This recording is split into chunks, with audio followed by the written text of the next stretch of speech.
Welcome to our CaptaVision-Plus software tutorials. In this tutorial, you'll learn how to use the live EDF or extended depth of focus function.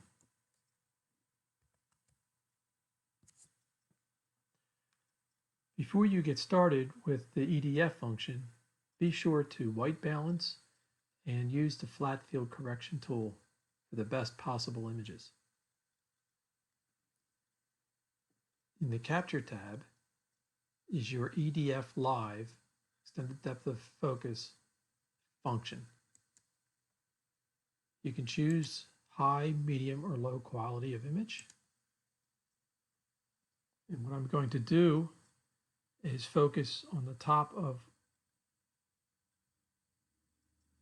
one of these features in my specimen. I'm going to start EDF and I'm going to focus down through to the other side. If you watch the image on the right, you'll see it slowly build with the in focus portions of my specimen. It's the live field is on the left. When you've reached the other end of the specimen, stop and click Stop EDF.